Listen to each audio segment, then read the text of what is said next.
All right. Hey, everybody. This is G here with Soul of the Fighter. We have two of the guys here that are also going to be on this cast with me, and I would like to introduce them or let them introduce themselves. Give it a shot, guys. Well, Hi, hello. This I'm Cyrus Stark. I'm sorry, Jim. Go ahead. no, that's okay. And I'm All True Temper Rocket. right. Okay. This is Cyrus Stark over here. This is our first episode in a while. It's good to be back. Um, and we're going to be covering the usual MMA through the point of view of fighters. And this is a special standalone one.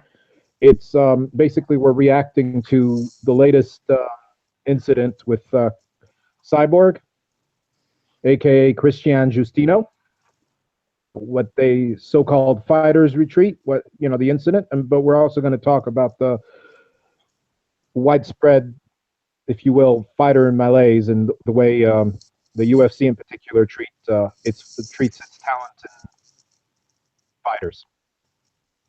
All right. So, I guess the biggest topic we have here currently is Cyborg. She has basically been at the head of either ridicule by the UFC or other MMA fighters, and I guess it all just came to a head just not too long ago with the whole UFC athlete retreat. Like, what do you think about that? You want to go first, Jim?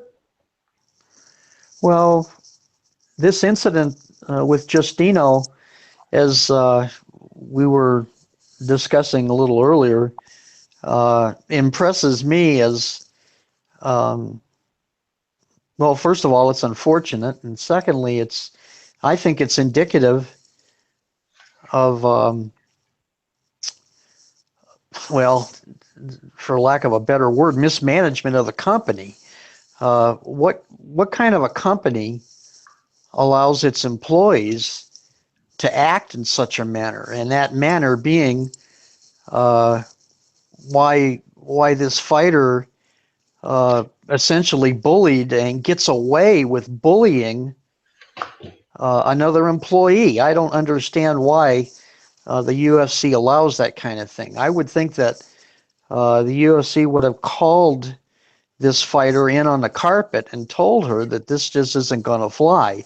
But at the same time, maybe it's the reason they didn't call her in on the carpet per se is because it's exactly that behavior is exactly what the UFC wants, and it's how they plan to market their product. Do you feel kind of like the UFC is just this kind of fraternity type place where they're just kind of like, hey, these are fighters. They should be able to take insults, take trolling, harassment, and everything like that, and then deal with it. Like that type of atmosphere and that type of fighter attitude that they're trying to push out there, or do you just think that is something that needs to be, more reeled in, and that the UFC actually needs to start catering to anti-bullying, anti-harassment type of stuff for all their fighters? Well, I think it's without question that the UFC condones this kind of behavior because it sells pay-per-view. Let's face it. Uh, and it excites people, and people want sensationalism. It's my understanding that people that actually pay to watch the UFC events, they're the kind of people that like blood and gore and guts and veins in their teeth. They like that kind of thing. And they like insults and they like bullying. They like all that stuff. Now, myself, I have no use for it. The only thing I have use for in MMA is the sport itself. The rest of it, I could care less for. In fact, all that extemporaneous crap uh, disinterests me. It doesn't hold any interest for me at all. I'd rather see sport.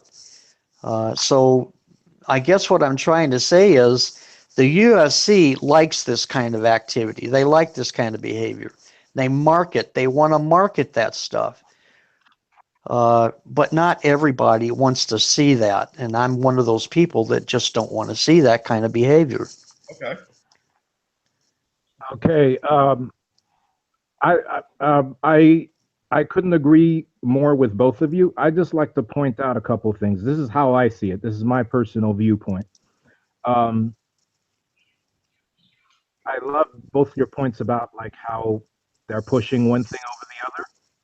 And to be honest with you guys, I think that is very true. I believe that's the main problem. The problem I have, like Jim, you just mentioned the blood and guts guy. The Just Bleed I love guys. the violence. Well, I wouldn't describe myself that way because I also appreciate the beauty of it. I appreciate the technique. I love Robbie Lawler. I love watching his fights. Biggest, I love the Dan Henderson, and Dan Henderson is one of the greatest for a reason because that was that side like bite down on your mouthpiece and just. But there was also technique there, and he almost and he was very respectful. He didn't talk trash. He was a quiet man. He was like the Gary Cooper of MMA, if you guys remember that actor. Like he was very dignified. But when Sure. it came time to fight, man, like look at the battles, the wars he was in. And Robbie Lawler is very similar. Like you never hear of Robbie Lawler talking crap. You never hear of Robbie Lawler calling people names. But when it's time to fight, he's a scary, and I love that. But that doesn't mean I don't appreciate people like Damian Maya. Like I'm one of Damian Maya's like I was gonna give a quick rundown to what I think is the problem. Basically, the UFC push a certain narrative. Like they have this idea, they run it like a company. So what's hot right now? And that's very, that's very corporate in the sense that, like, oh, if something's hot, let's go for it. And you know what? They have the right to do whatever they want as far as that goes because they have a business to run. They have to mind. It's done a pretty good job. I mean, they didn't sell for four, even though I think they were overvalued. But they took a company that they bought for $2 million to point to whatever, right? Like almost like four billion and a 1.2 half. So billion. obviously, and that's one of the greatest success stories, and that's great. What's not so great is the fighters didn't get anything, got nothing out of it. But you know what? I digress. That's not what this point is about. I'm saying the business side, that's how they do it. And you know what? They like it, but it's their right. Like they bought it. My problem is, and Christiane Justino, I'm going to use her as a poster child, but this has happened so many times to so many fighters, from Randy Ortiz to GSP now. These days of them has fallen afoul of what I call them the Zuffa boys. It's you don't do what they want when they want, they will turn on you. And boy, did they do that. But like Christiane Justino, she was always on their bad side because she's a threat. It's not so much. I honestly don't believe her looks or the way she is because she's actually a really nice person. She was a threat. She was a threat to their golden child. Like basically, Christiane Justino as an MMA fan was in 2009. And I've seen a couple of her fights before, but she was never like much into female MMA before Gina Carano. Gina Carano was the first legit. She was the face of women's MMA, and her rise was just impressive, and she was an excellent fighter, and she was beautiful. She was photogenic, like very few people are, and I mean, like to an extent that now she's so obviously like young woman. Um, the thing is, what happened is I'll never forget. That was the first headlining. It was they both made history. They were matched up in Strikeforce. Women couldn't get near the UFC, and they did amazing numbers. They broke records that night. And what happened that night is Christiane Justino blasted Carano Into another atmosphere. exactly, and basically ended her career. There's nothing wrong with that. It was fair. that nobody made them fight, but it was hard to watch. And honestly, I'll be honest, like as male fan, that and it turned me off of women's MMA for a while because it was like, oh, I guess I don't know what it was exactly. It was the fact, like, you know, and that's just the way we're raised. I don't know if it's the culture, but it turned me off because it was hard to watch. It was one woman completely dominating another in a way that I'd never really seen before, and that's why I never got into female boxing. It's not a sexist thing. It's just like you're raised as a man that a woman is not right. So like that upset me. But then I got back into it because of the technique, because of the different characters, and things that ever happened to MMA was women finally being allowed in the UFC. And the thing was, the new face, by the time they got into the UFC, was because Dana saw huge potential, like a lot of other people did, in Ronda Rousey one. But she was also a bona fide superstar. Like, and this is where it all went wrong, because instead of giving everybody a fair praise, Rousey, because basically he protected Rousey from Cyborg, from Christian Justino. When they came into the UFC, she had just dropped down to bantamweight and won the bantamweight belt.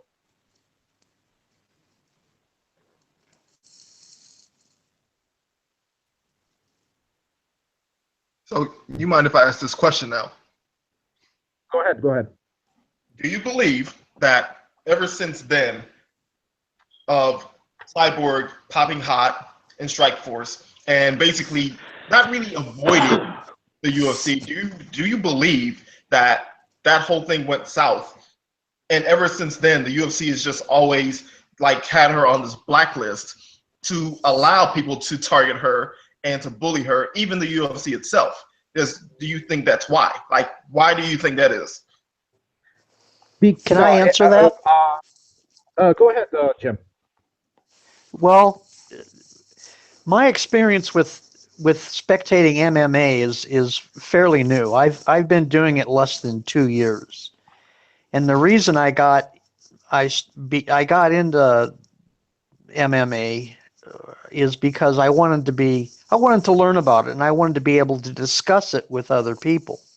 Now, my personal opinion with considering the experience that I have with the sport is that when talking about Justino and the UFC, we're talking about a woman fighter that the UFC can't market.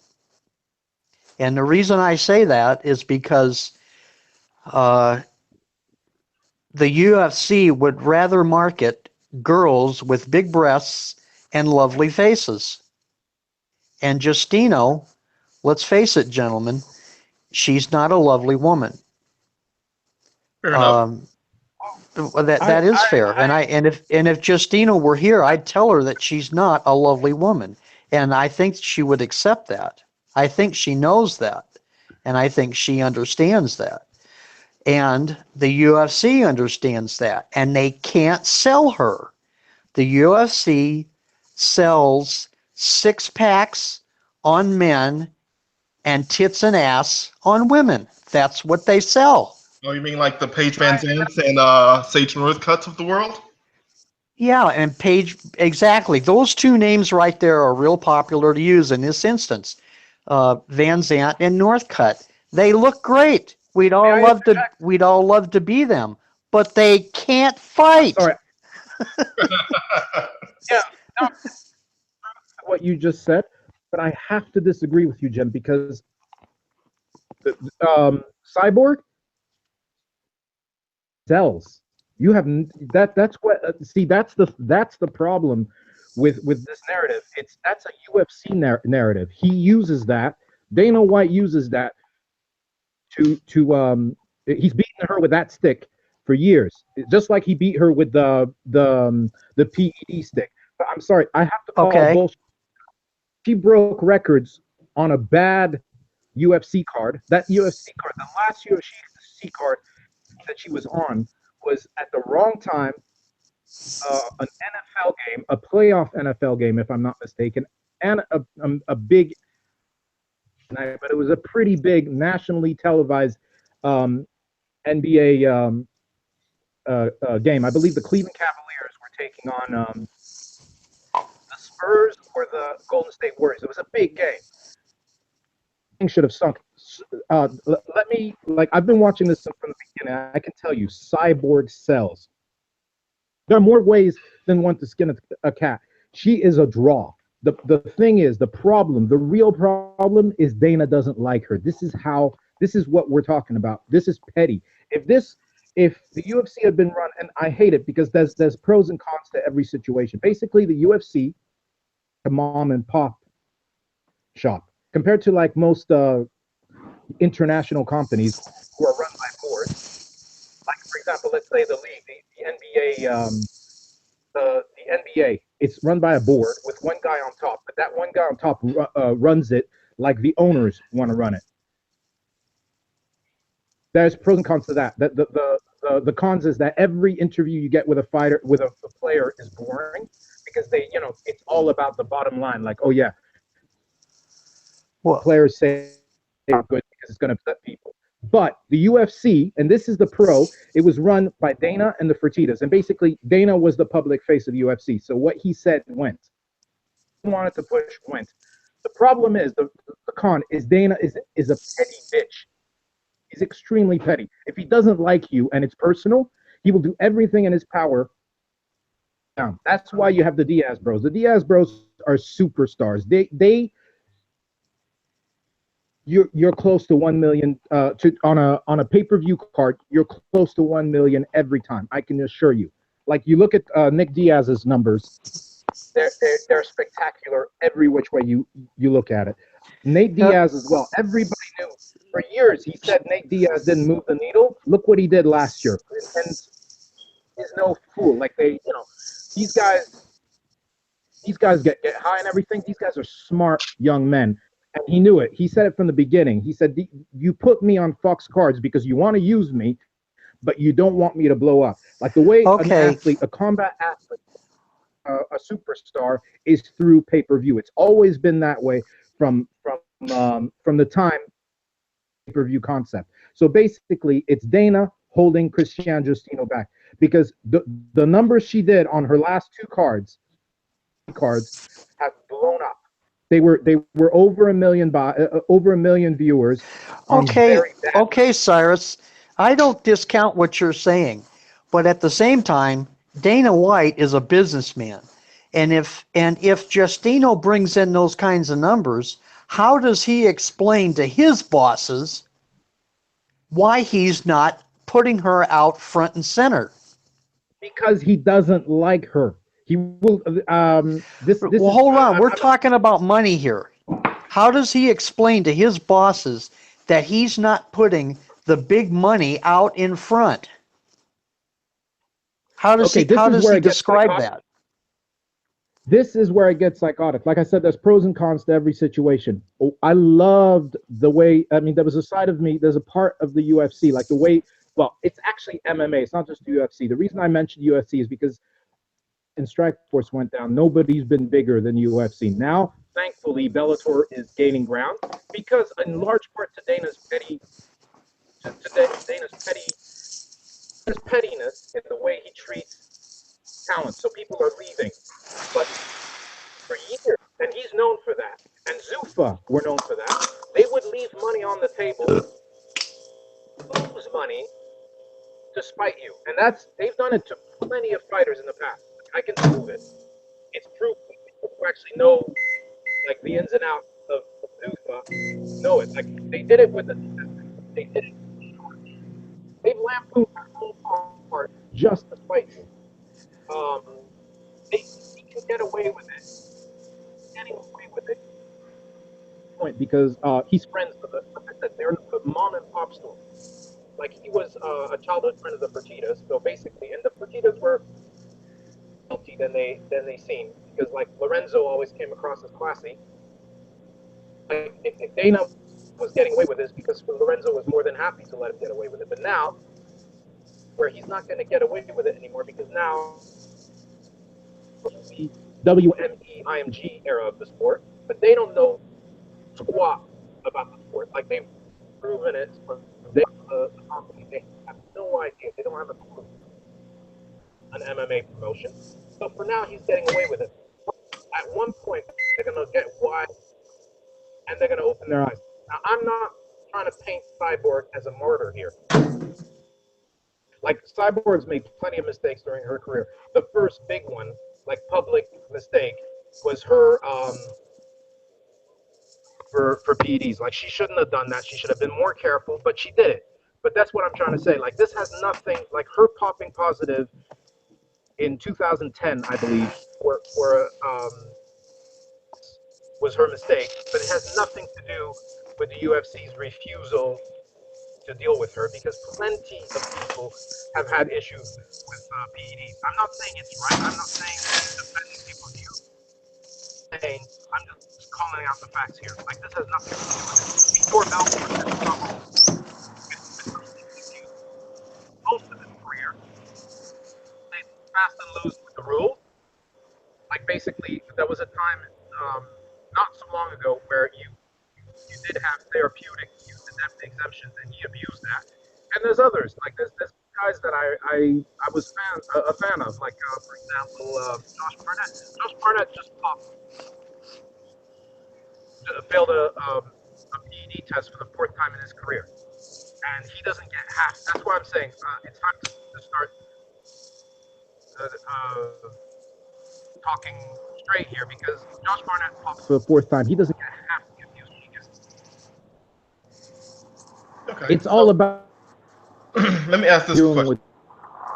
I mean, Cyborg did do pretty big numbers and everything, but do you think that Dana White and not the Zuffa guys, but WME/IMG are going to be able to leave money on the table considering how much they are trying to make back? Like, especially with someone like Cyborg, who Zuffa, not just Dana White, but Zuffa itself has harassed her. No, absolutely not. Obviously, they can't.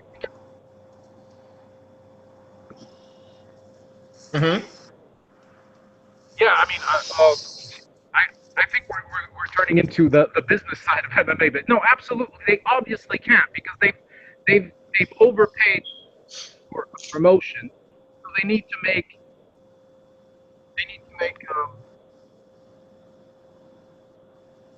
as much money. Obviously, they can't, but that's what I'm saying. They're ignorant as far as the and if they weren't so ignorant, if they knew it would be gone. Campaigning for him, I'm saying he wouldn't be the face of MMA anymore. Because number one, fighters don't respect him anymore. There's many reasons for fighters not to respect him. Because of abuse, because of the fact that he damages their brand, that he damages the company brand by castigating, mocking, and humiliating fighters that he doesn't like. That's not good. That's not a good way to run a business. That a lot of fighters just don't want to deal with him anymore because of the way he treats them. So yeah, they can't afford. Basically, what I'm trying to say is they can't have Dana. And like, if it had, I'll give him his props. Like, if it hadn't been for Dana telling the Fertitas, encouraging the Fertitas to this promotion in 2004, 2005, and MMA wouldn't be as big as it is today. So yeah, he deserves credit. But we also have to talk about the negatives, and the negatives are outweighing the positives.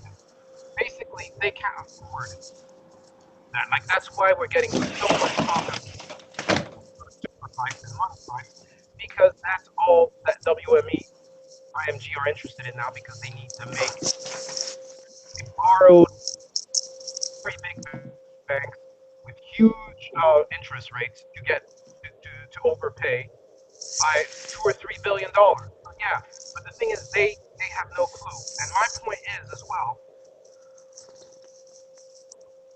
Just to get back on track here, I'm sorry, I just went off on the. What I'm trying to say is this: it's from the beginning. Cyborg was on a hiding to nothing. They They created an environment, a hostile work environment for her. They asked her to cut down to 135, which is literally impossible for her to do, just to keep her away from Ronda. Then somewhere along the way, it became a personal thing. Really unprofessional because Dana. This is why, like, we're talking about bullying and other fighters bullying her. These fighters are just following what he did. Um, Magana is not even the problem. Like that was uh, the latest long line of abuse and mockery that was all started by Dana in the UFC. The very first person to make mention of a cyborg looking like a man was Dana. It's very famous. I think the phrase was, "He looks like Wanderlei in a dress." Exactly. That's one of the most famous. Like Dana's had many faux pas and embarrassing moments in his career, and that's one of the worst ones. Basically, that was in Baltimore prior to taking on Teixeira. Okay, that was a great card, by the way. But in his scrum, those famous Dana White media scrums, somebody asked him about Cyborg and asked him a very good question. It's like, when are you? Because they were like 1 or 2 years into they just brought out Strikeforce, and Strikeforce was full of talent. You had Luke Rockhold, you had Ronda, you had I mean, they even had Fabricio Verdum, um, Henderson, Dan Henderson coming in, and they all found their feet in the UFC because a lot of them were established stars and some were up and comers like top talent. And of course, somebody asked them about Cyborg, like, what are you going to do about Cyborg? The champion, she just come back from her ban, but she was one of the best female fighters. And of course, the fight to make at the time was Ronda versus Cyborg. Ronda started her career, her MMA career, as a featherweight. Ronda's a big girl. The only thing is Dana feared Cyborg because he believed that Cyborg would end, or was afraid of Ronda ending the gravy train, because Ronda was coming into her own as a superstar. And instead of just saying, look, Ronda needs to grow into into her career before we make that fight, he chose the easy way out by just calling her a cheat, by saying like she looked like a man, Vandalay still dress, and just. All right. So do you believe that Dana White started a lot of this, like, by insulting and mocking her and all that type of stuff? I mean, here, let me ask True Temper this. Like, what do you think? Do you think that he actually started this?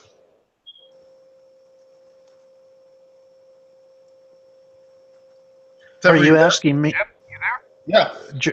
Gerald, are you asking me? Yes, I'm asking you. Okay.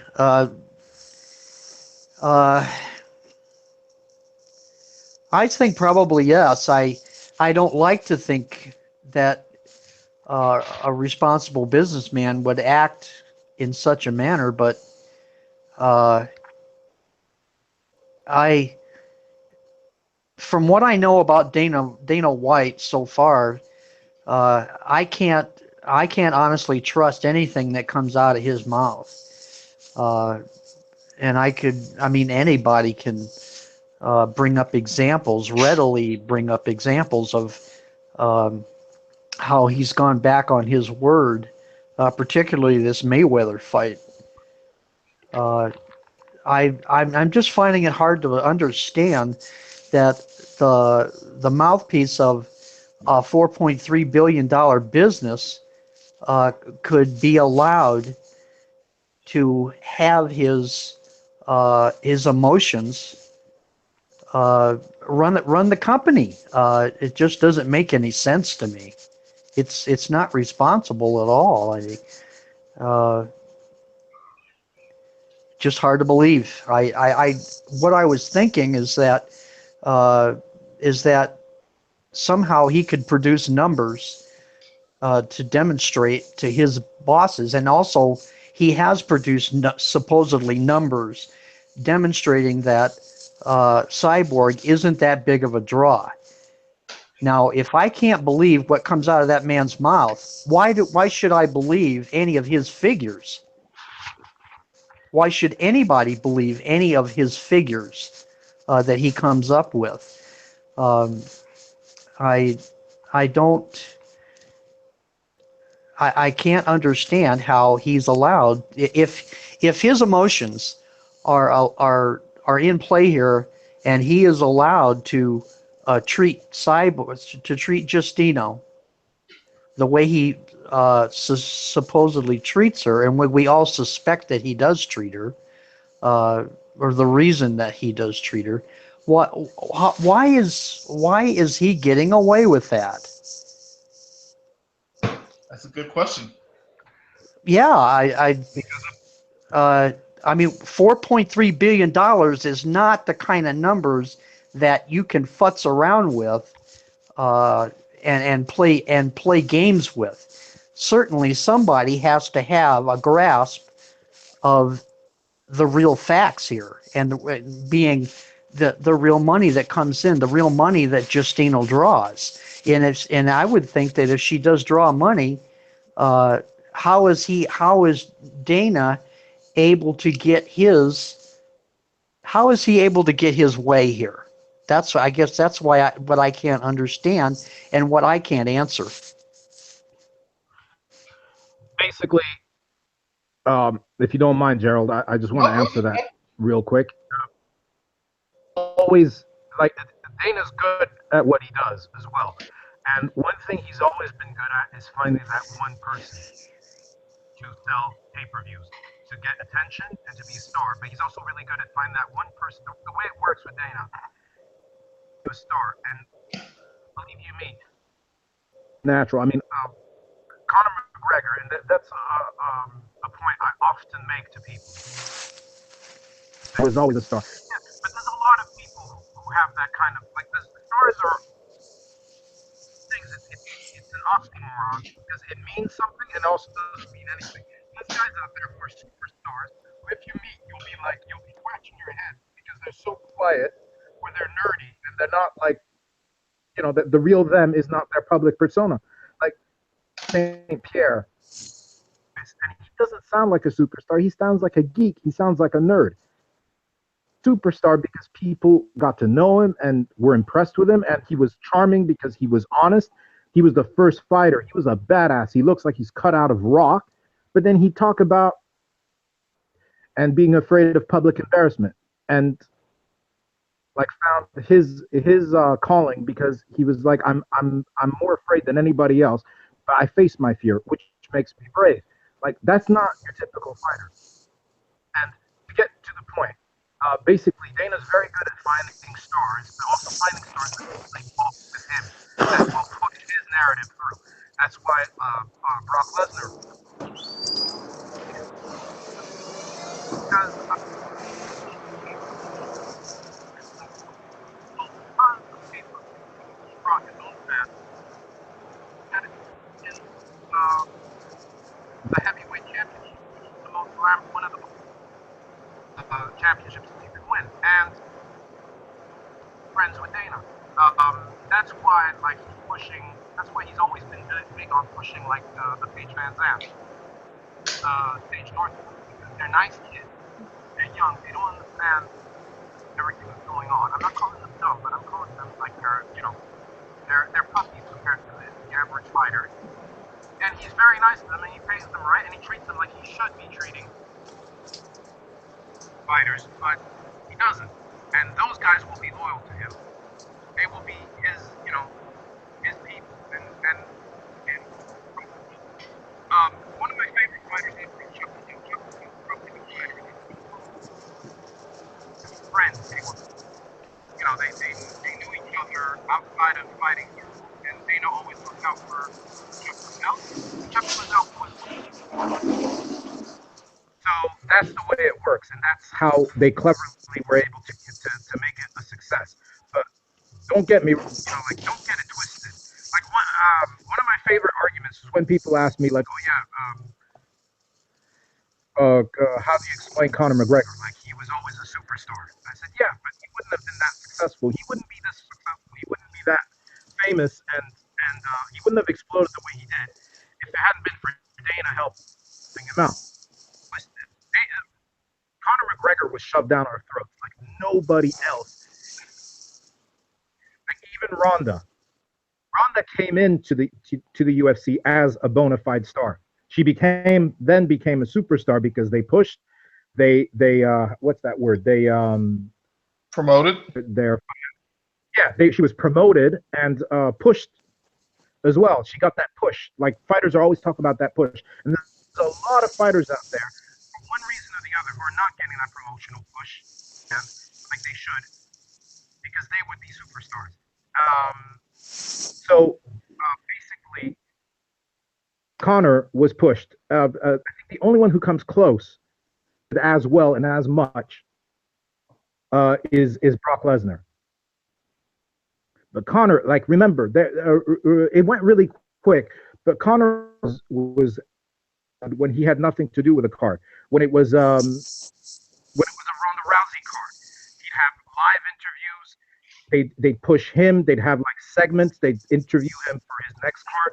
He was shoved down our throats, and there's nothing wrong with that. But don't tell other fighters, oh, you need to be more like Conor McGregor or more like so and so, when you're not doing anything.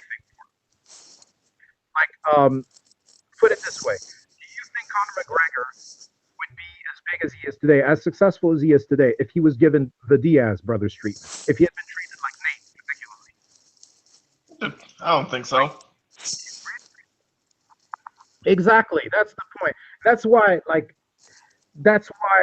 it's important for real talk here, because Dana's constantly saying things and he's not being challenged. Like recently, he did it to Luke Rockhold. Luke Rockhold came out and simply said the middleweight the best right now. There are at least 6 to 7 legit title contenders or guys who are close enough.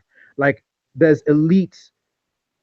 The middleweight division was never like this, and it's rotting because we have a champion who refuses to fight anybody good. Like his first title defense was against the great Dan Henderson. It ended up being good because Dan Henderson nearly won and should have won, in my personal opinion. But the BS fight because Dan Henderson was barely in the top 15. Basically, Michael Bisping is calling out fighters that he believes he can beat. He's trying to get easy. They're allowing him to do it for whatever reason, and the main reason, of course, is money, because they want pay-per-view buys. The rest of the division to Raw, and that's what he was calling him out on. He was saying we should stop fighting each other. They're bidding. We're putting our careers and health on the line just so they can make money. We're not going to get paid any better, and they're protecting their champion. So let's stop fighting until they give us assurances. Like if I fight fighter B, how close am I to the title shot? Instead of going the route of Jacare fighting whoever's there and then falling murderer like Robert Whittaker and having to start all the way back. And Dana made it twisted his words and made it look like Luke Rockhold was trying to get himself an easy title shot. He never mentioned the word title shot. All he said was, they're not treating us right. We deserve better. We deserve to have a clear, honest conversation and know where we stand. That's all he said. And Dana made it into something completely different. He made it into Luke Rockhold looking for an easy way out.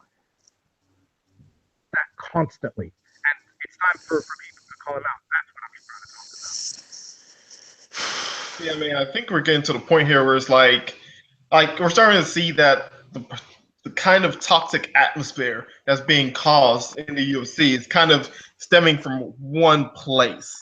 I mean, it's sounding like Dana White is kind of allowing a lot of this stuff to go on and then kind of instigating a lot of it as well. But I mean, you know, it's just like with people like Luke Rockhold, even Lorenz Larkin, who they released because they didn't think that he was good enough, or Rory McDonald, who is by far one of the best welterweights in the world. And they were just kind of like, we don't care about you. And just, I mean, they didn't trash talk him like they did Benson Henderson, but it's just kind of odd because a lot of this also lands on Dana White in the public eye. But I mean, That's what it Well, it seems like a lot of it comes from. That's fair. It should, because it's not just that he's in the public eye. He's also running things in the background.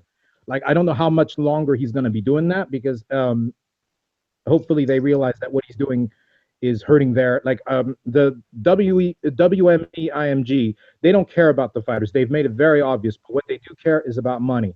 So the sooner they realize that he's costing them money, and he's not treating the talent right, is the will either be put read the riot act and start treating fighters correctly. That's why fighters are rebelling, because they've had enough. True. So I mean, If I can interject here, yes, please. and I think the Cyrus is saying this over and over and over again, and it's true. I believe it's true. However, my question again is, how can these owners with $4.3 billion invested in this company allow this man, Dana White, to do what he is purportedly doing? How can they allow that? Are they stupid? I have no explanation. I can't understand that. I just can't understand it. They're not stupid. They're ignorant. Like, it's very easy to tell when someone, like, this is a very special sport, and it's also very unique in the sense that sport, you can get into it, like mainstream sports especially, you can watch every once in a while, a casual fan. Like, that's MMA parlance here, in the sense that you've got the hardcore and then you've got the casual.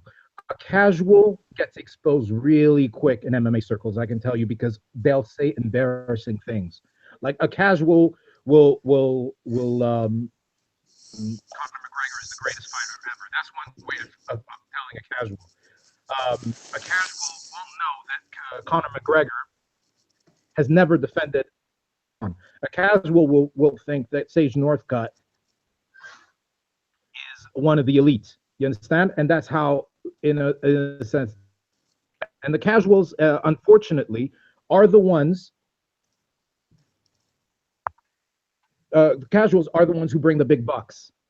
So basically, so they're the ones buying the pay-per-views to see this crap.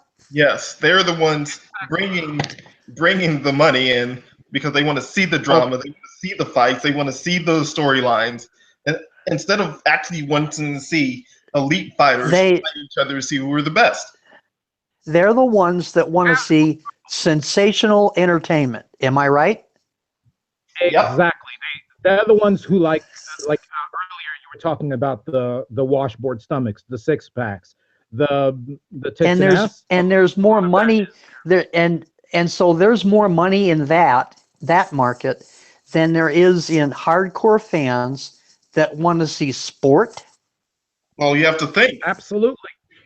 There are more casuals and everything that are brought in by singular fighters like Conor McGregor, like Paige Van Zandt, like Ronda Rousey, who are just people who've never seen MMA before, and they're like, "Oh, I love this fighter." And you have them come in millions and droves that want to see these fighters, but when these fighters all of a sudden just disappear or just start sucking, they're like, "I don't have any fighter to watch now. Let me see what's going on with the other fighters," and you just leave all these casual fans in the MMA scene, and they're just buying stuff and buying stuff.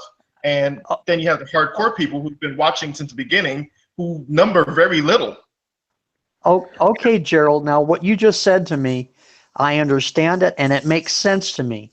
It's just that before, I haven't ever had this conversation with anybody about that exact subject. Yeah. This is great. Yeah, no, basically, as soon as a pay-per-view goes above 400, that's the casuals having a hand. That's the casuals buying the pay-per-view. This is the problem. Basically, this is Dana. This is what Dana has done to the sport, in the sense that before, the hardcore sport, they're the ones who kept the sport going. They're the ones who kept the sport alive. The hardcore fans, people like you, but people like me, people like Gerald, were the reviews, and they be between 300 and 400,000 pay-per-view buys. That was what the hardcore Okay. were worth. And the Okay. casuals started coming in, and that's when you started the first million pay-per-view buy, if I'm not mistaken, if I know my MMA history properly, was Ortiz versus Liddell. Their first showdown. That was the record. That was the first time an MMA fight had done over 1 million pay-per-view buys in history. It was an amazing fight. It was an amazing event. That's when we started as a sport getting into the mainstream, and it was a beautiful thing. I'm not dumping on casuals here. Is catering to the casual to such an extent that we're leaving out hardcore fans and the fighters. There's hardcore superstars, if you will. I mean, for lack of a better term, it sounds ridiculous, but like hardcore superstars are the Cowboys. Hardcore superstars are Yeah. Robbie Lawler. Well, can I ask you this, Cyrus? Go ahead. Doesn't it make more sense to build up the hardcore audience than it does to go after the fringe? Absolutely. And I'm not saying put one above the other. Like, they do have a business to run, so I'm not blaming them. But of course it makes more sense because that's your core. That's your soul for the MMA. Ever since they signed that Fox deal, which was a wonderful moment, it turned sour. And I remember when they first broke the news, like, we've signed with Fox Sports, things changed in the sense that all the hardcore fighters, all the guys that fought and bled for the company, and all the fans that kept the company alive were put to one side, and they went after the mainstream fans who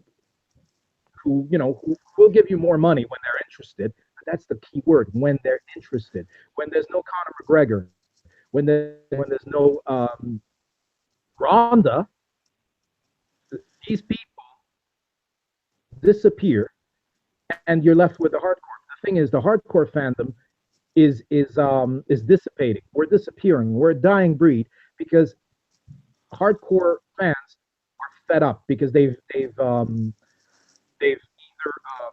chased out some of our favorite fighters, they've mistreated some of our favorite fighters, and they're not catering to us. That's the fact.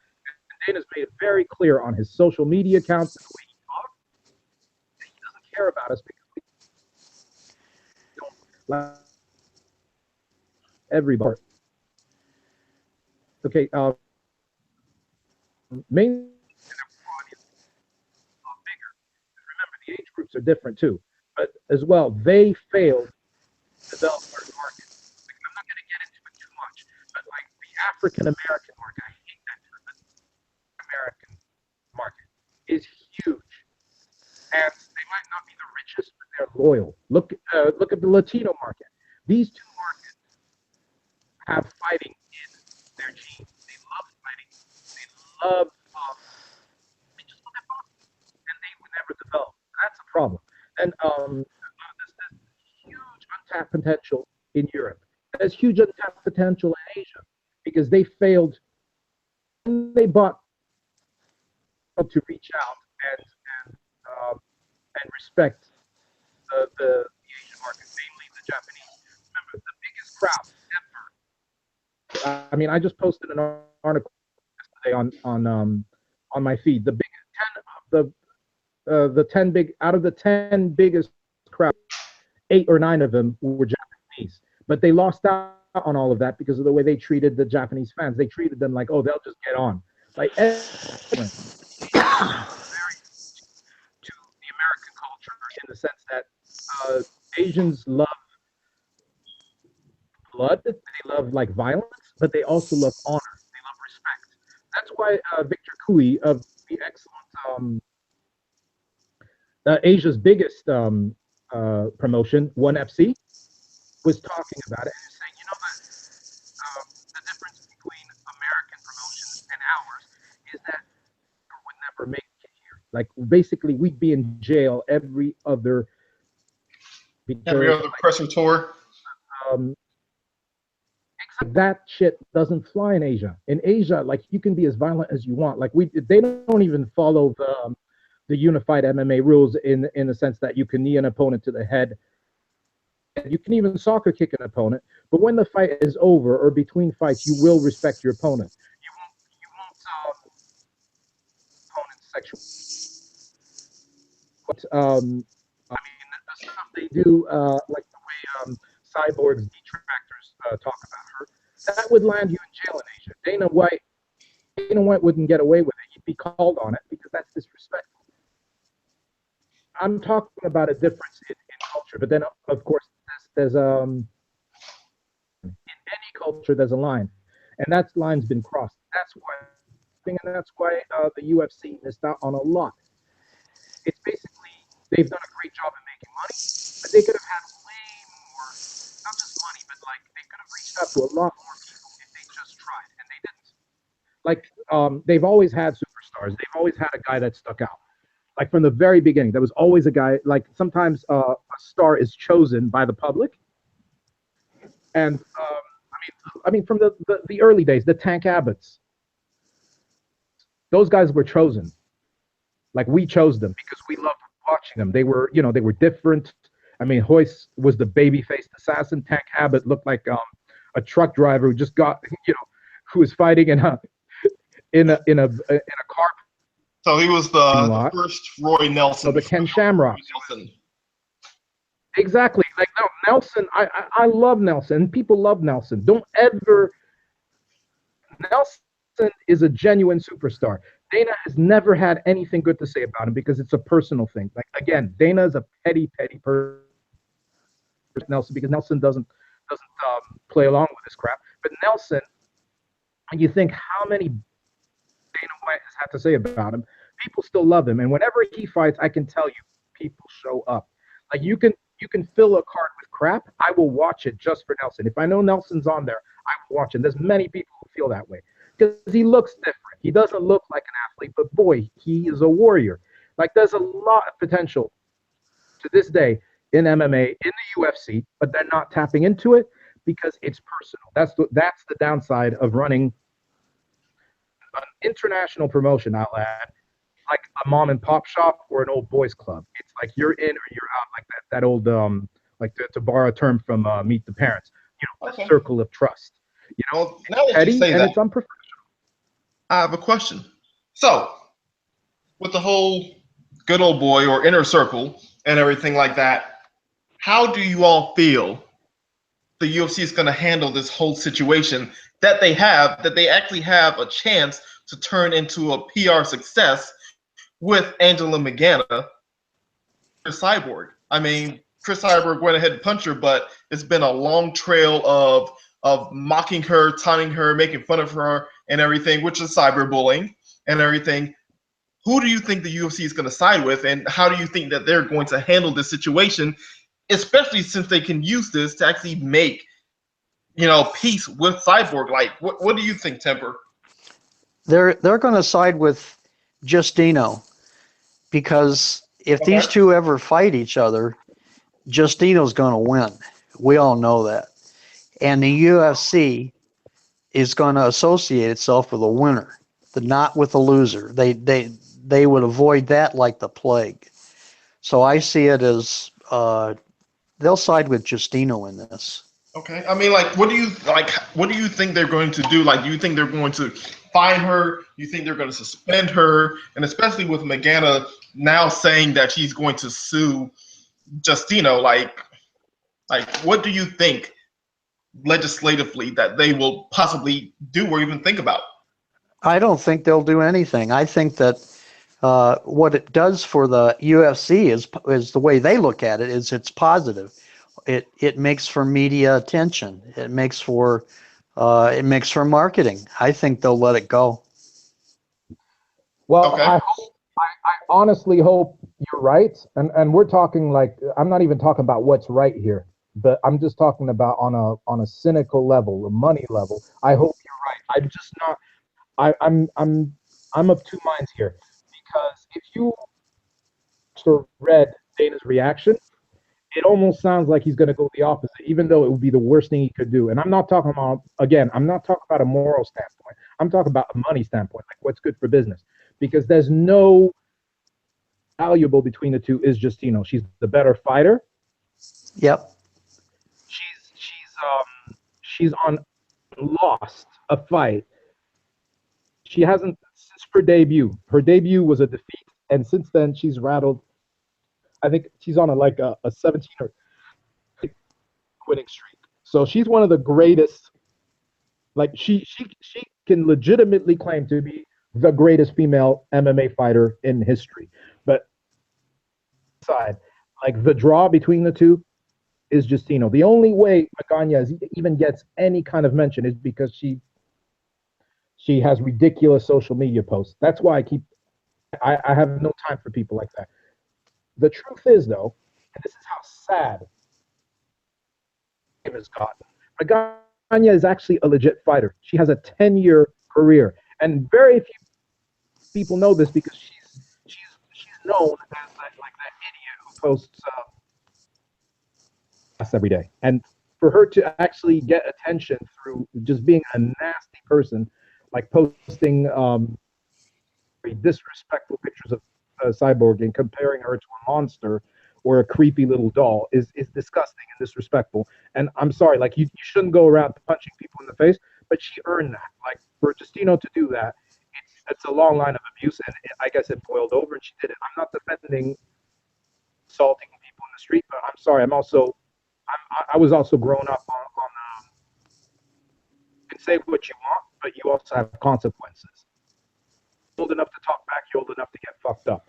So that's what happened. But what I'm saying is, like, it already sounds like Dana's trying to twist it into like something more than it is. It was a punch. She threw a punch. Nobody was really injured. Like she posted a picture of her face, like she had a bruise, and that's it. Like she's fine. But he's trying to make it sound like it's like someone was murdered. So I'm having this feeling like he's gonna try and blow it up and make it worse than it is. I hope they take it differently and say, okay, you know, instead of messing around with her, instead of trying to destroy her brand potential, let's take you know, all that she's got and work with her, because they haven't been working with her. Remember, when she popped positive, illegal substance connected to it was very underhanded. Like he was aware of what she was doing. She'd asked for permission. She just didn't fill out the paperwork right. What was going on? But instead, he went straight to TMZ, called TMZ, and had this of basically, oh, I don't know what's going on, but it's very, very unsettling. And he had this like tone of, oh, read into this how you want. He was leading like, oh yeah, Justino was dishonest with us because Justino had just refused 2 title fights. Remember that whole, and he's been doing that like his whole career. Basically, he just came out with half truths, like saying, oh, she refused 2 title fights. We offered her 2 title fights, without mentioning the fact that they made her cut down to 140. Nearly killed her. She nearly killed herself that second time, cutting down to 140. Yep. This is a woman that walks around at 180, up to 180, cutting down. And it's hard enough for a man to do that. For a woman, it's definitely harder because they're different. They have reproductive organs, so it's much harder on a woman's body. They did that on purpose. Her properly. So I hope this is not what's going to go on, but at the same time, like after years of watching the way they've behaved with her and the way Dana in particular has behaved with her, like I wouldn't be surprised if he tries to twist it and use it to harm her career, because that's what he's been doing so far. Wait and see. All right, because I mean, like it's just like it's like they have this opportunity in their hands and everything like that to one, send a message to cyberbullies and everything like that. 2, also make amends with Christine's Cyborg, and I mean, like 3, also improve their image to fighters, and just in general, like it just seems like it could be a win-win-win situation for the UFC. But yet again, as we have said and everything, Dana White is going to let himself get in the way of this, which was what we're not hoping for. So it's just kind of like a toss-up there. Exactly. like there's only one thing worse than the UFC brass not liking you, liking you. If you see what I mean, if you read between the lines, it means like if they like you, it usually means that you have the wool pulled over your eyes, and they are going to use you and throw you away when you're done. Like look at Cowboy. Cowboy just recently started changing his tune. Like Cowboy's a warrior. I mean, this is the one. This is a guy who's fought 7 times in a year because he just. But recently, just late last year, he came out and just said, you know, I'm beginning to realize like the way they pay me, the way they treat me, that I always thought of myself as a company man. Like I love fighting for the UFC. I love fighting. And anytime they need me, anytime I could do them a favor, I'll do it. But now I'm starting to realize like I've been stupid because they use you. It's like I look at my paycheck and I look at McGregor's paycheck and I realize like the UFC literally don't give a shit about it. They don't push no, that made me very happy to see that because I'm a huge Cowboy fan. But for a long time I was like Dana loves working with you because whenever he asks you to do him a favor, whenever he wants a fight, whenever he needs to match someone up with someone who nobody wants to fight. Like I'll give you a very good example. Khabib is one of those nightmare matchups for 99.9% of guys in the UFC. Nobody wants to fight him. He's been ducked, showed up and started. But Cowboy was always willing to fight. He does. He's not about like, you know, he's not about like, oh, my record, I need to protect my brand. The guy's a badass and he'll fight anybody at any time. Nate's same way. But guys are waking up because if you're going to be a company man, you need to get another money. Great example. Exactly. Joe Lozon always been a company man to the point where I used to think of him as a shill. Dana treated him right, but even him, he's changed his tune recently because he's realizing that, you know, like to like you, but if they're not going to take care of you when you know, I mean, Griffin, he was one of my favorite fighters to watch. To this day, he's got a huge problem with atrophied muscles. He can barely lift his right arm to brush his teeth. He's got like serious. Okay, on the one hand, you could say that you know he knew what he was getting into. He deserves to be properly compensated, and he just like anybody who works for anybody. Like when you retire, you should be taken care of. Like of course Griffin or Joe Lozon or Cowboy, who are a major part in the UFC success, mainstream success as well. So, like that's what I'm talking about. You're like Cowboy to get back to him. He was to deal with. Like I mean, one asking for fights. What like McGregor gets rewarded like he's never been because everybody needs to benefit because remember, go ahead, Gerald.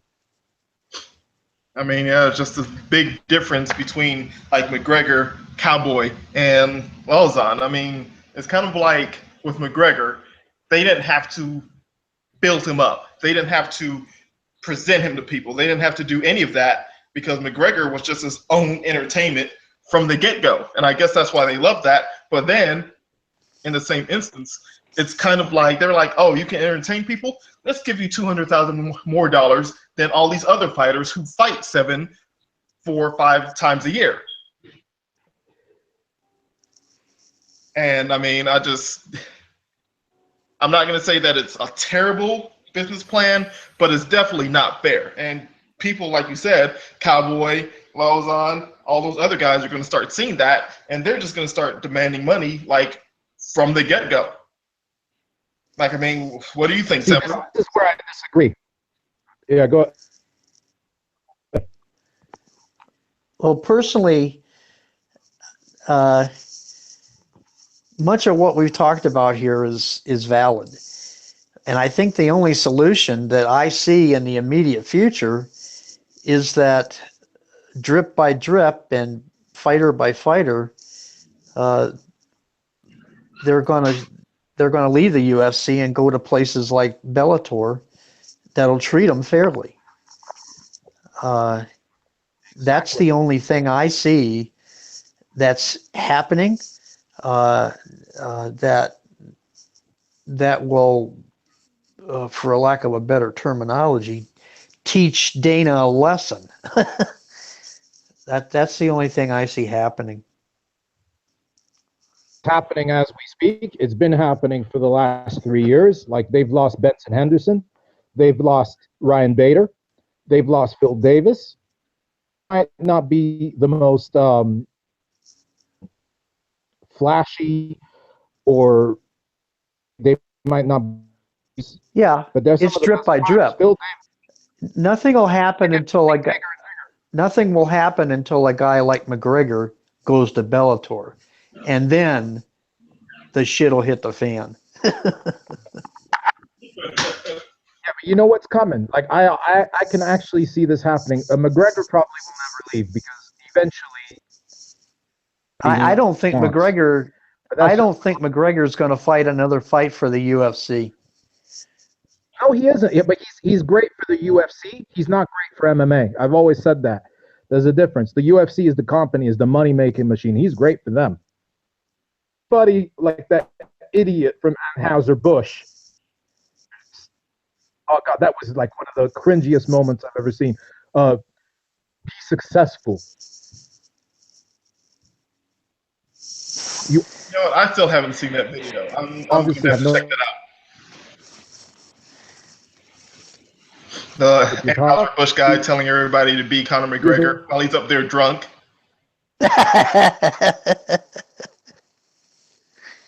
Like, seriously, have you seen it, Tepper? Not me. I haven't seen it. Somebody has to have footage of that. It needs to be seen. It needs to be shared. Oh, So, gee. I mean, really though. But with this whole UFC toxic atmosphere, I'm just gonna have to ask, like, what do you think it would take to change how the UFC allows other fighters to treat fighters and how they treat fighters themselves? Like, what do you think it would take to change all of that? You think it's gonna Well, somebody else getting punched in the face that or starts worse? at the top. It starts at the top. If a guy like Dana White, the way Okay. if and he is judged by the way people see him. Like the three of us right now, none of the three of us have said one good word about Dana White in this whole conversation. And if the casuals and the hardcores see this man acting and doing the things that he's doing, and that trickles right down the ranks, right to the fighters, to everybody, how can we expect anything to change? We can't expect anything to change. It's got to start at the top. And I don't see Dana White encouraging anyone to treat anyone with respect and dignity. Okay, so you think they would have to like write policies or like put it into Yeah, fighter contracts and everything of about? course. Of course. Look at the typical NFL, and the NFL team. They live by rules. The UFC, they have no rules. As a matter of fact, Daniel Cormier, some months ago, got on a scale and saved himself 2.25 pounds by holding onto a towel and got away with it. You And mean why did he Talladega? get away with it? Because there was no official there with any power to change to enforce any rule. They do Oh, whatever they're ignorant. They they don't know. want. Yeah, well, it's a lack of respect. It's ignorance towards the sport because they don't take the sport as seriously as other sports. You think that would have happened in boxing? Never flown in boxing. It's just like there's an ignorance. I mean, like that was UFC 210, two pay-per-views before, and that was in New York as well. After the bell twice. Yeah. With it, the referee just embarrassingly bad, dangerously bad, because Holly could have seriously gotten hurt, and he didn't even see a problem with it till the third time it happened, and then he was like, "Oh yeah, We're a He nation. should have taken a minute. We're a people of rules. Whenever you have two or more people together trying to accomplish a thing, they have to have rules. And the UFC doesn't have rules, much less respect. I'm sorry to sound so sarcastic, but it's the way they run that business is just a joke, Yeah, an it's utter been joke. Yeah, getting of course, because out of hand. it's part of a larger problem. Like it took 20 years for MMA to be legalized again in New York, and like that, it's very revealing. Like I don't know if either of you guys watched the live feed of when they finally voted MMA in New York. It was one of the most embarrassing. We talked about this a few episodes ago. It was one of the most embarrassing moments, and the most like you want to lose faith in humanity. A gathering of fools that were like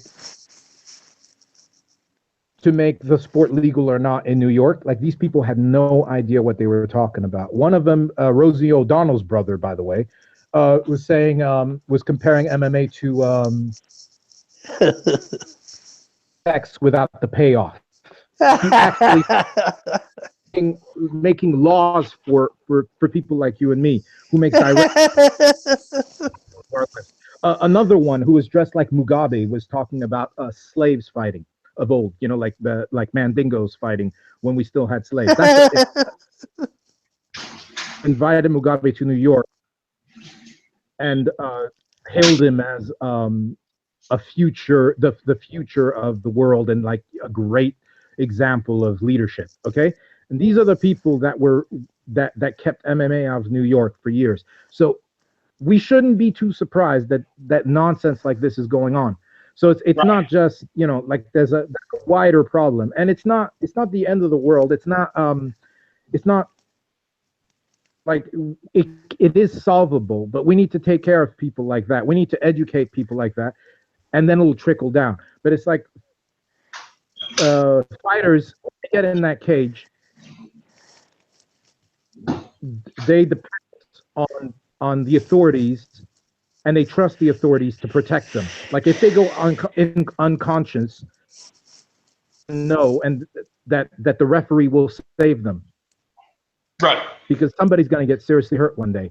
And that's why, like, you can laugh at these inept referees, but they're not funny at all because they're dangerous. Like this is not like a job where like, you know, someone's going to get fired, or, you know, you'll be embarrassed. Like someone could die one day. Like what happened to Holly, like it was no laughing matter. I took it very bad because she should have won that fight. That other girl should have been disqualified. I have no problem with the Random. She's a great fighter. What she did was wrong. Qualified. She should at least have had a couple. It's egregious. The big, think about it this way: the biggest strikes that she landed on Holly were illegal strikes. Probably went home with a concussion because of 2 or 3. No, but it's more than 2, because that was blows. That was a combination. The second time, particularly, it was she unloaded a combination on her. She got in 3 or 4 strikes. Well, when she wasn't allowed to, when Holly had her hands down. In my opinion, because she was trusting in the referee. In my opinion, Holly's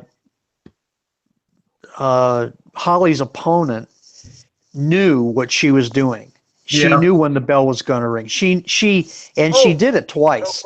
No after the first time she did it, the referee should have been on her like white on rice and stopped that right then and there. And then it wouldn't have happened after that. Holly could have gotten hurt. Absolutely. And if a fighter gets hurt, absolutely. Remember, she it's just like I mean it's human behavior, and it's just like children. If a child does something wrong, or purposely like does something wrong, and consequence for it, they'll do it again. And this is exactly what happened. She did it once. She hit her after the bell at the end of the second round. The referee didn't say a thing. He said, "Oh yeah, you can't hit after the bell." Did it again at the end of the third. And at the end of the third, remember, Holly dropped her. Holly landed the most significant strike in the sense that she rocked de Randamie. Yep. And you could tell from de Randamie's body language, she was upset. She was hurt physically, but she was also embarrassed. It's like, oh, and her reaction was angry, and she went after Holly loud and clear, but she didn't give a shit because she was pissed. And okay, fine, it's understandable, like it can happen to anybody, but she did it. That was wrong. She should have had a point taken off. The referee didn't do anything. Told the Randamie is, if you do this again, I will take a point. And then I don't know if you guys remember, and this is where it just became a complete farce, to Holly first and told her, oh yeah, you always have to protect yourself. Like, he's lucky Holly's like basically an angel, because Holly didn't say anything to him. Like, if it had been, just imagine if it had been Diaz brother. You're gonna, like, I'm gonna hit a Diaz brother. Well, first of all, he's gonna have something to say to me. Okay. And then second of all, you're gonna tell a Diaz brother, like after someone hit him after the bell, that, oh, you should protect yourself at all time. Like, you dumb motherfucker. Right? Oh God. Like, this is how ridiculous. I get your point. You know? Oh yeah, let's go victim blaming, you know. And I was yelling at my TV screen when that happened. It's so upsetting. Like, it's just, but it all trickles down from the people dealing the rules. The Well, people, and the rules start at the top, and no respect for MMA. Well, because they're ignorant of it. It's very simple. Like, look at the way they've treated the DFS. You got Dana White at the top, and during weigh-ins, you know, in front of the cameras and all this horse shit, he's in the middle, you know, acting like he's trying to hold these two horses away from each other, and it's nothing like that at all. You got a man participating in sensational entertainment like that. How in the world can you expect a man like that to command respect? You can't. Yeah, the way I see it. Especially the way that it's just like he allows his petty side to come forward more than his actual professional side. Like, he does it with fighters, he does it with fans, and he just does it without even thinking about it.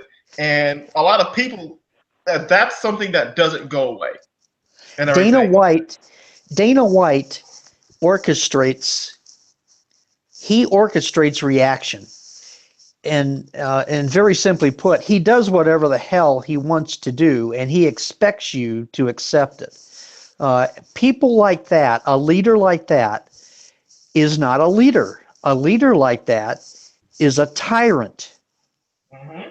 Does that make sense? And he's been allowed.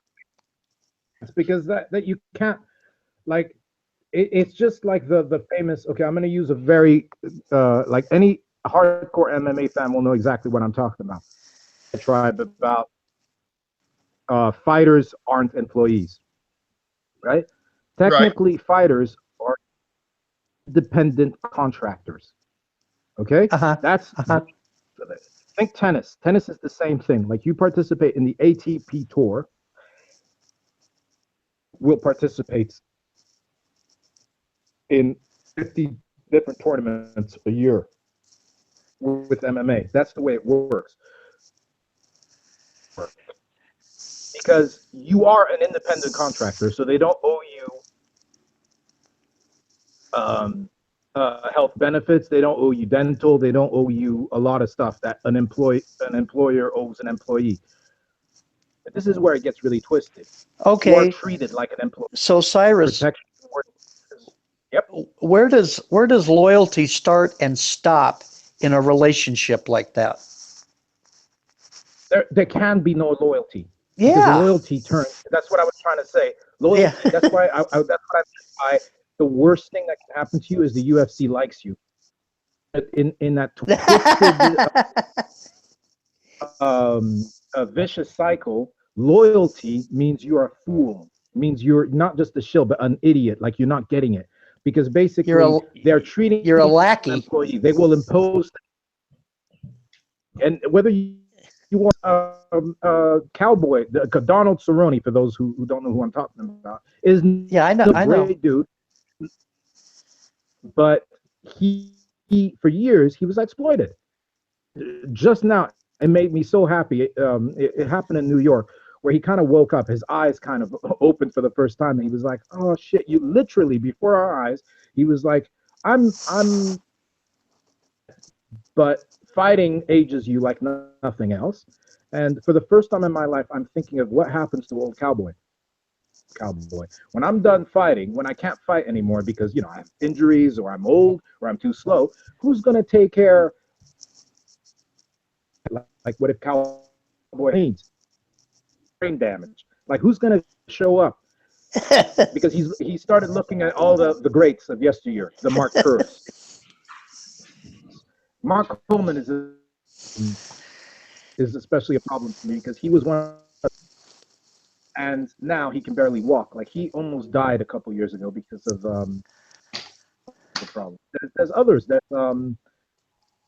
There's an ex-champ, another one. I recommend people watch Hurt Business because they covered him. I can't remember his name right now, but he was one of the first. He was Holly Holmes of his day in the sense that he shocked the world by beating and winning the heavyweight championship. He was a kickboxer who learned how to stop a double leg. Coleman, and he has serious medical problems. Like he's got the shakes, he's got brain damage, and he doesn't get any help. He has no. Yeah, like basically these guys to buy day to day or to get like emergency surgeries, they need to start GoFundMe pages. That's not right. Dana White making $25 million a year.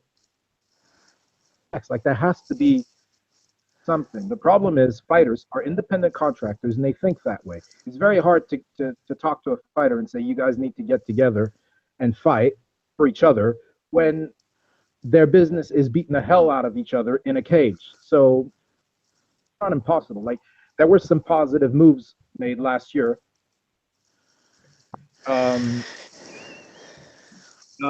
Got together and started associations, and some others tried to start a union. It means that some fighters are waking up, but it's not going to be easy. The U have been very successful in keeping fighters, in playing fighters up against each other. Like the other thing is it's almost like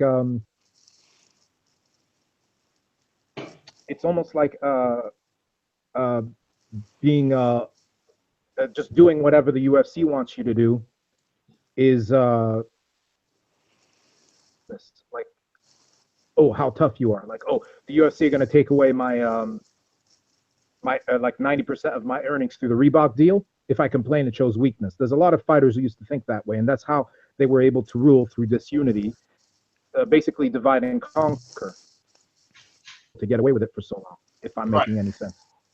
Okay. Well, I mean, it's just all like a crazy line of stuff that's just going on in the UFC that isn't pointing towards a good direction. A lot of fighters are just kind of like, hey, it's a good thing that WME, IMG bought the UFC and everything because the Fertitta brothers already knew there was going to be a problem and it was time to get out. And this kind of toxic atmosphere that they have going on happens to be one of the things that is dragging the company down in a big, big way.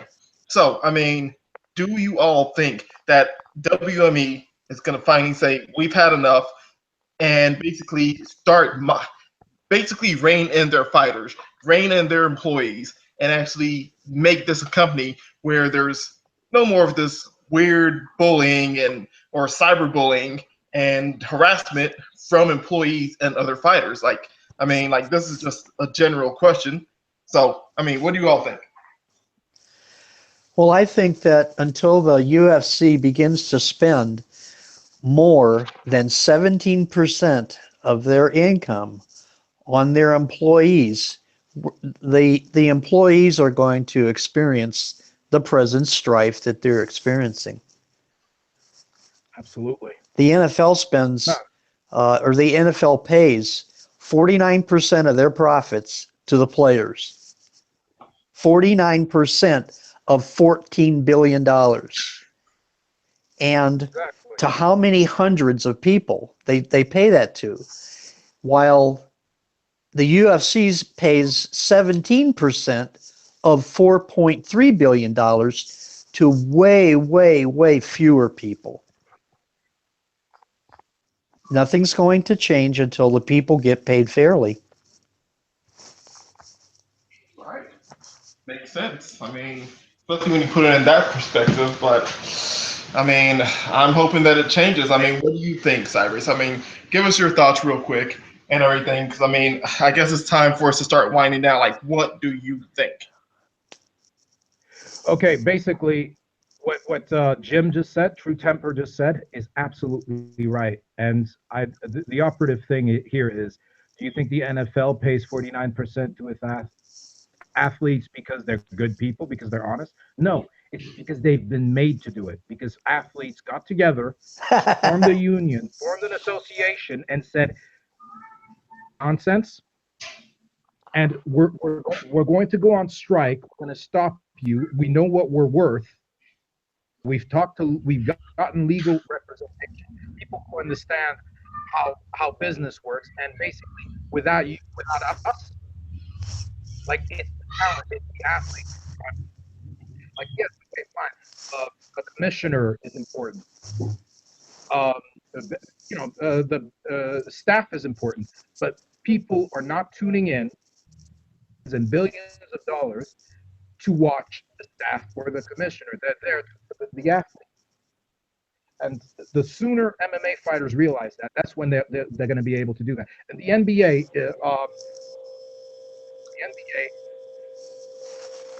now is back to 50%.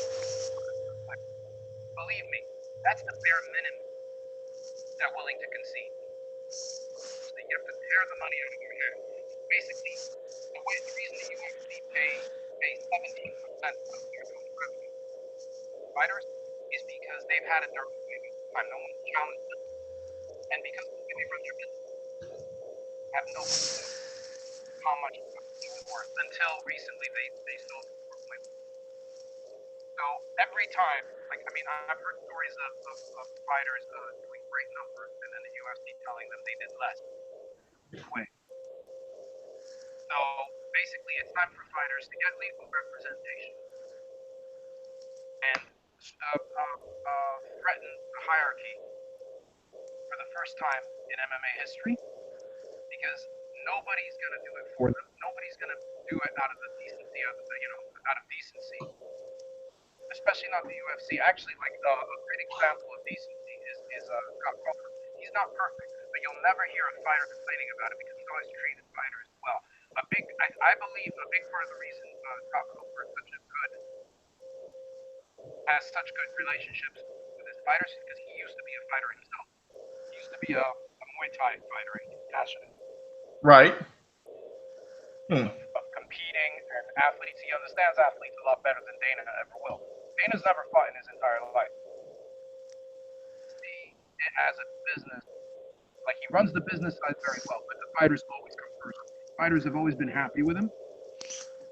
Never heard a bad word said about Scott Coker because when he says go, like when he'll negotiate with a fighter, he'll be straight up and he'll always treat him with dignity. Fighters are going because of Scott Coker, because they know they'll be treated well. They won't be insulted. They won't worry about Scott Coker trying to damage the brand like Dana did. Like, a great example is Rory McDonald. Rory McDonald was the my opinion, ever.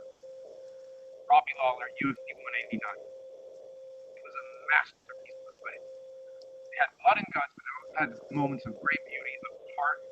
The problem is that when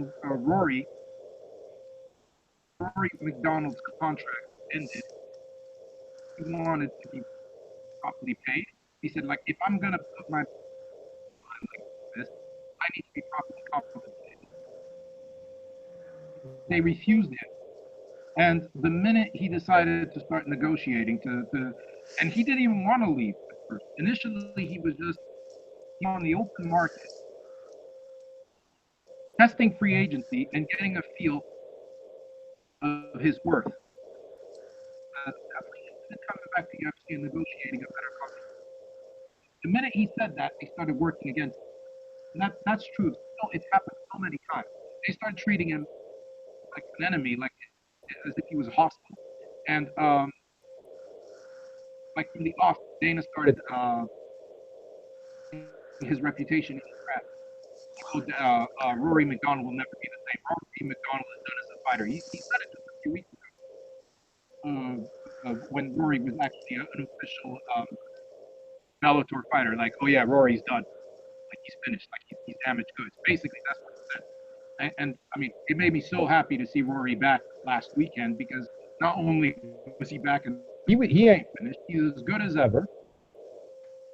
Get back, after serious injuries, and get back to the swing of things, and he's better than ever. And now the UFC look like they've got egg on their face. A legit top 5 talent welterweight, one of the best welterweights walking the planet, just because they decided. This is how. The two next, the champion and Maya, who's probably the next in line for a title shot if they do things right, lost to Rory. So he's obviously not done, and he's obviously the place. As this guy's leaving, or having their names dragged through the mud, or reputations messed with that are absolutely elite and are leaving. I mean, this Kyoji Horiguchi, who's going to be fighting for the Ryzen bantamweight title, who's an absolute talent, who wasn't managed right in the UFC and wasn't paid right, so he left and he's in Ryzen. He's going to be a superstar in Japan. There's the guy from Ukraine. I always forget his name, and he's a legit top 3, top 4 talent in the light heavyweight division in any promotion, and he's going to be fighting for if I'm ACB MMA. So like it's really sad, but it looks like that's where we're headed. Like top talent trickling out Bellator, and it's going to keep going. And I think what's going to happen, like this is conspiracy theorists to a certain extent here. But I think the next thing, someone like John Jones, who's an absolute talent, arguably the greatest fighter to ever put MMA gloves on, I bet he's going to leave very soon because he hasn't been treated right. I'm not talking about his extracurriculars. I'm not talking about his mistakes. He's made mistakes. But the way the UFC treated him, Dana in particular, has been very poor. And I think he's already shown signs of being fed up of not taking that kind of abusive treatment anymore. And eventually what he's going to do is he's going to ride out his contract. Probably going to let him because they think, oh, where else can he go? And he'll leave them, and that's when the game's going to change for good because they're going to have a legit superstar because that's what Jones is. But also, you can't argue about Jones' place in MMA history. He's one of the greatest to ever do it, and that's going to completely change the game. And I hope that means that fighters will finally get there. Basically, for things to change in a positive way, they can't have exclusive contracts anymore. Fighters should be able to fight for, and that's what Randy Couture is fighting. His group is fighting for. It should be like boxing in the sense that a fighter should be able to fight for any promotion he wants, especially the bigger the fighter, the bigger the reputation. They should be able to pick and choose.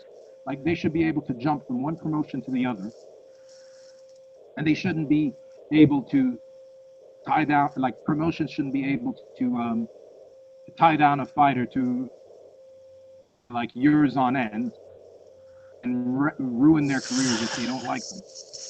That's the way. Give freedom to the fighters. Put the power, like in boxing. There are negatives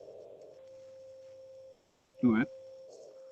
Fighters want cans or easy fights, but there is positive in boxing in that, like a promoter can't a fighter's career. He can't ruin a fighter's career. If a fighter wants to leave a promoter, he can, and a promoter can't negotiate and pick and choose who gets to fight for the title. A certain amount of wins or beat a certain amount of contenders, you qualify for a title fight. And if the champion doesn't want to fight you, then he vacates or he gets stripped. On with McGregor, building onto chasing a fight that has nothing to do with him is bad for MMA. The fact that McGregor actually held 2 belts that he never defended is a problem. The fact that Michael Bisping and refuses to fight contender, making and people can't look at this, like especially casuals, and take it seriously. It looks like WWE. It looks like pro wrestling.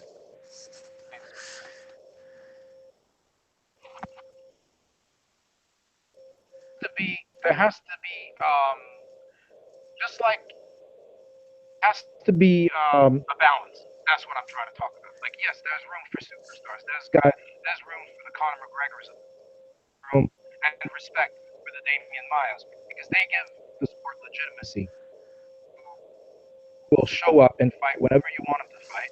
There has to be respect for the Cowboys, the Maias, the George St. Pierre's. Space for the Conor McGregors because the Conor McGregors don't last. They don't last like the Maias. And I'm not castigating them or it's just a fact. But they don't last as long as the career martial artists. Yeah.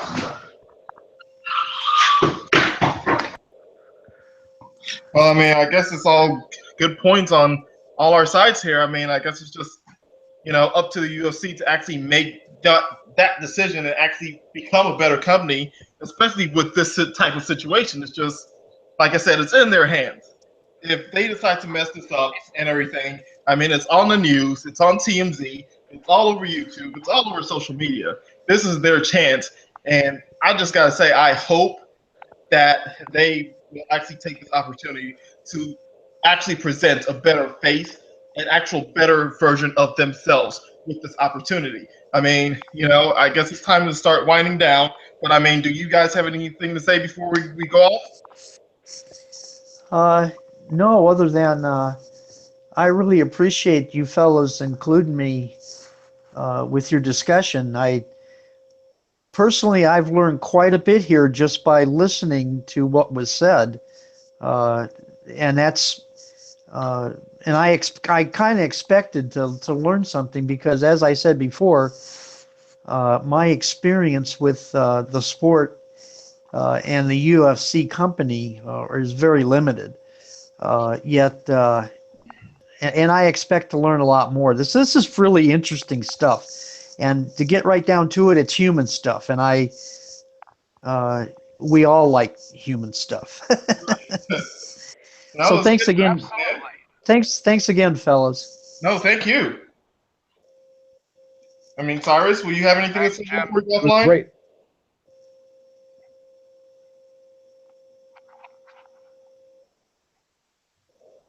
You there, Cyrus? Yeah, no, that's a great way to sign off. Like, thanks to both of you. It was great talking about it. I hope and we'll listen to this got something out of it. and I look forward to doing this again.